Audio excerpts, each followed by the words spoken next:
आदाब दोस्तों। आज गांधी जयंती है। मेरे बहुत से दोस्तों ने कहा कि आपने कोई वीडियो नहीं डाला, आप तो गांधी जी की बड़ी प्रशंसा करते हैं, उनकी बहुत मिसालें देते हैं। हम लोग अपेक्षा कर रहे थे आज उनके बारे में कोई वीडियो आएगा। तो मैंने कहा भाई मैंने इस बारे में सोचा नहीं था, जो मेरी भावना है वो लोगों से बता देता हूँ, लेकिन वीडियो बनाने के बारे में मैंने नहीं सोचा था। तो लोगों ने कहा नहीं वीडियो बनाइए, कुछ हम लोग भी देखें जाने।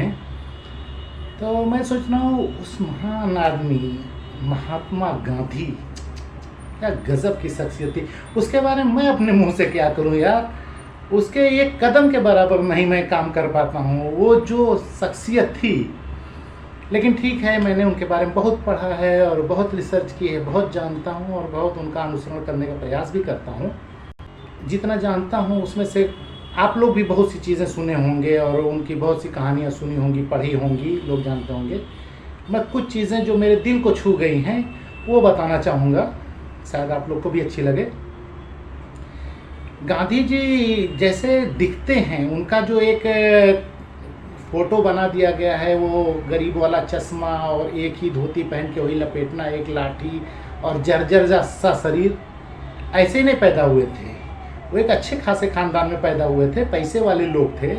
उन्होंने पढ़ाई लंदन में की है। अब तो जैसे मैनेजमेंट कहा जाता बहुत है, MBBS बहुत कीमती हो गया है, इंजीनियरिंग बहुत कीमती, ऐसी चीज़ें बदलती गई। उस ज़माने में बैरिस्ट्री बहुत कीमती होती थी। लोग कहते थे उनका लड़का वकालत कर रहा है, उनका लड़का बैरिस्टर है। तो वो उस ज़माने की टॉप एजुकेशन थी और वो लंदन से उन्होंने हासिल की थी। फिर उनको गुजरात के एक मुस्लिम व्यापारी थे जिनका साउथ अफ्रीका से धंधा होता था, तो वो लोग को अपना टैक्स वगैरह और सब चीज़ों के लिए वकील हायर करना पड़ता था। तो गुजरात के व्यापारी थे, उन्होंने गांधी जी को हायर किया कि अफ्रीका में हमारे धंधे में जो केस मुकदमा है वो आप देखिए।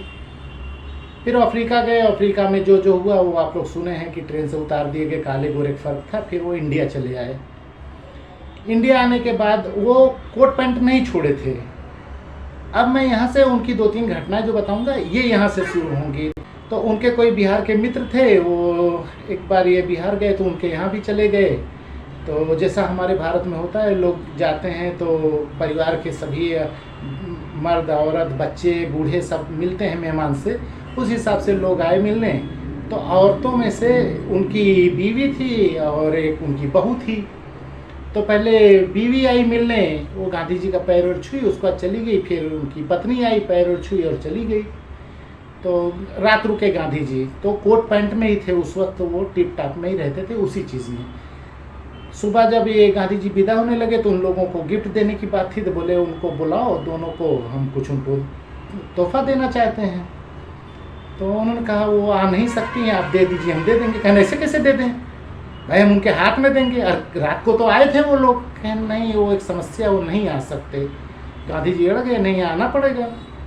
तो बोले ठीक है। गए तो एक महिला आई, तो उन्होंने नमस्ते किया, तो बोले नहीं दोनों को साथ बुलाओ, दोनों को देंगे। तो बोले नहीं, दोनों एक साथ नहीं आ सकती, हमारी मजबूरी है। गांधी जी जानना चाहे, जिद किए कि क्या ऐसी मजबूरी है कि दोनों एक साथ नहीं आ सकती, बताइए। तो बड़ी शर्मिंदगी में वो बोले कि असल में हमारे घर में एक ही साड़ी है, तो जो महिला बाहर जाती है वो पहन लेती है, तो एक साड़ी की वजह से दोनों एक साथ नहीं आती, क्योंकि 2 साड़ी नहीं है हमारे यहाँ।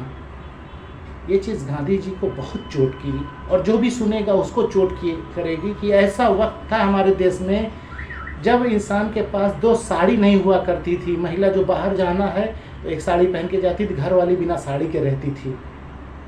गांधी जी ने वहीं अपना कोट पैंट उतार दिया और धोती में आ गए, मांग के धोती ली और धोती में आ गए। उनका एक सूत्र था कि अगर आपको, नेहरू को अक्सर समझाते थे कि नेहरू देश के सबसे निचले आदमी को देख के चलना, वो जैसा है उसके हिसाब से देखना कि तुमने कितनी मेहनत की, कितना प्रोग्रेस करा दिया, आज सबसे निचला कितना ऊपर है। उन्होंने ये त्याग दिया। लोगों को आज तक जिसको मालूम है, जिसको नहीं मालूम उसको नहीं पता था कि गांधी जी ने कब ये त्यागा कपड़ा। गांधी जी खाना क्या खाते थे उसकी एक कहानी बताऊं। एक अंग्रेज़ रिपोर्टर था, तो इंग्लैंड में बहुत शोर था कि वो एक मक्कार है, बिना कपड़े के ऐसे आडंबर रचता है, लाठी उठी लेके चलता है, धरना प्रदर्शन ये वो करता है, अंदर से कुछ और बात है, वो वहाँ का लीडर बनना चाहता है इसलिए करता है। उसने, पत्रकार ने कहा कि हमें 1 महीना गांधी के साथ रहने की परमिशन दिला दीजिए, हम उसका सारा आडम्बर ओपन कर देंगे। तो सरकार ने कहा ठीक है जाओ, हम वायसराय कह देते हैं। वो आया यहाँ, गवर्नर ने कहा कि हमारे यहाँ पत्रकार हैं, आपके साथ रहना चाहते हैं तो आप उनको 1 महीना रख लीजिए। गांधी जी ने कहा ये कैसे रहेंगे ये बताएं, हमारे यहाँ तो कुछ रहता नहीं ज़्यादा, कैसे सोएंगे खाएंगे। तो उसने कहा हम आपके साथ रहेंगे, जहाँ आप सोते हैं वहाँ सोएंगे, जो खाते हैं वो खाएंगे, जैसे नहाते हो वैसे नहाएंगे। कहें बहुत अच्छा, हम तो बहुत खुश हुए, हमको ऐसा इंसान चाहिए। जब शाम हुई, खाना लगाया, गांधी जी की पत्नी श्रीमती कस्तूरबा गांधी ने खाना लगाया तो चटनी और रोटी आई, हरी चटनी थी और रोटी थी। तो पत्रकार महोदय भी मिली, गांधी जी भी मिली। गांधी जी तोड़ के खाने लगे, पत्रकार ने मुंह में डाला तो उसकी ज़बान अट गई, गला उला कड़क हो गया उसका। अब वो बेचारा क्या करे, थूक सकता नहीं क्योंकि गांधी चपर चपर खा रहे हैं मज़ा लेके। तो उसने निगला उसको कैसे भी। गांधी जी देखे और धीमा धीमा मुस्कुरा के फिर खाने लगे। दूसरे लुकमे में उसने रोटी के साथ पूरी चटनी उठाई और गप से डाल के निकल गया कि कैसे मुसीबत ख़त्म हो। वजह क्या थी, वो नीम के पत्ती की चटनी थी, हरी पत्ती, नीम की हरी पत्ती की चटनी पीस के। गांधी जी इसलिए खाते थे, हमारे यहाँ कुछ लोग को नमक भी नहीं नसीब होता और हम कैसे खा लें, तो सबसे कड़वा खाना खाते थे, नीम की पत्ती की चटनी खाते थे। जब पत्रकार महोदय दूसरे लुकमे में सारी चटनी निगल गए तो गांधी जी ने अपनी पत्नी से कहा, देखा ना कस्तूरबा, हम कहते थे गोरे साहब को तुम्हारा खाना, बनाया हुआ खाना बहुत अच्छा लगेगा, चटनी तो बहुत स्वादिष्ट लगेगी, ऐसा करो इनको और दे दो। अब जब कस्तूरबा जी ने उसके पत्ते में चटनी निकालने का प्रयास किया, वो छोड़ छाड़ के पत्ती पत्ता भगा और सीधे इंग्लैंड ही जाके रुका कि इस बुढ़े के साथ हम नहीं जी पाएंगे, ये तो पता नहीं किस चीज़ की चटनी खाता है, ज़बान अड़ जाए। उसने टेस्ट किया, इससे ये पता चल गया कि गांधी जी खाते क्या थे, कहते जो थे वही करते थे। ऐसा नहीं कहते थे निचले आदमी को देखो अपना मुर्ग मुसल्लम खाते थे, आज के नेता तरह नहीं थे। बहुत से तो बेशरम हैं, गांधी को चतुर्बनिया कह देते हैं। अरे यार, बोलने से पहले शर्म आनी चाहिए। वो शख्सियत है कि आज भी दुनिया के सभी जो देश पुतले लगाते हैं, सभी ऐसे देश जो जिनके यहाँ मूर्तियाँ लगती हैं, उसके मुख्य शहर के मुख्य चौराहे पे गांधी की मूर्ति लगी। ऐसे 117 देश हैं जिसके मुख्य चौराहों पे लगी है मूर्ति गांधी की। और बोलने वाला कुछ भी बोल देता है। गांधी के बारे में जितने लिटरेचर यानी जितने पन्ने काले किए गए हैं, पूरी धरती पे आज तक किसी महात्मा, किसी महापुरुष के बारे में इतनी लेखनी नहीं मिली। ये वर्ल्ड रिकॉर्ड है गांधी के बारे में जितना लिखा है। आज भी पूरी दुनिया शांति और सत्य के लिए गांधी की मिसाल देती है, सच्चाई है। हमारे यहाँ युधिष्ठिर हुए हैं, धर्मराज युधिष्ठिर कहा जाता है, वो झूठ नहीं बोलते थे, लेकिन एक बार उनको युद्ध में झूठ बुलवाया गया। पूरा वो नहीं बोले, लेकिन वो तैयार हो गए थे। गांधी का कोई रिकॉर्ड नहीं मिलता कि गांधी ने कभी झूठ बोला हो। ऐसे नहीं कोई महात्मा बन जाता है, बड़ा परिश्रम करना पड़ता है, बड़ा त्याग देना पड़ता है। उस ज़माने का बैरिस्टर था और बहुत बड़े व्यापारी का वकील था, चाहता बहुत शान से ज़िंदगी गुजारता, कोठी बनाता और बच्चों को बड़े बड़े स्कूल में पढ़ाता, लेकिन बच्चों का ख्याल नहीं रख पाया वो इंसान। लेकिन आज कोई भी कुछ कहता है। तीसरी कहानी बताता हूँ। आज़ादी वाले में जब ये पाकिस्तान हिंदुस्तान का बंटवारा हो गया तो सबसे बड़ा हिंदू मुसलमान का दंगा नोआखाली में हुआ, बंगाल में पड़ता है। नोआखाली में वहाँ मुस्लिम आबादी ज़्यादा थी, हिंदू कम थे। मुसलमानों ने हिंदुओं पे हमला कर दिया। गांधी जी पता पाए हो गए, लोगों ने मना किया, बापू वहाँ मत जाओ, वहाँ लोग एक दूसरे खून के प्यासे हैं, आप ऐसे। तो पटेल जी ने कहा सुरक्षा ले लीजिए। उन्होंने कहा नहीं, हम अपने देश में सुरक्षा ले चलें, जनता का क्या होगा, जनता को सुरक्षा नहीं दे पाएंगे, हम लेंगे। वो बुढ़ा वैसे ही वहाँ पहुँच गया। सोचो, एक जर्जर बदन वाला बुढ़ा आदमी जिसके पास एक लाठी, वो भी अपने सहारे के लिए उस भीड़ में पहुँच गया और बोला जिसको मारना मुझे मारो, मैं हिंदू हूँ और मैं मुसलमान हूँ। हिंदू मुझे मुसलमान समझ के मारे, मुसलमान मुझे हिंदू समझ के मार दें। सब ने अपने हथियार वहीं फेंक दिए। उन्होंने वहाँ के लोगों को सज़ा दी। कहा प्रायश्चित ये है कि एक हिंदू परिवार एक ऐसे मुस्लिम लड़के की परवरिश की जिम्मेदारी लेगा जिसके माँ बाप इस दंगे में मर गए।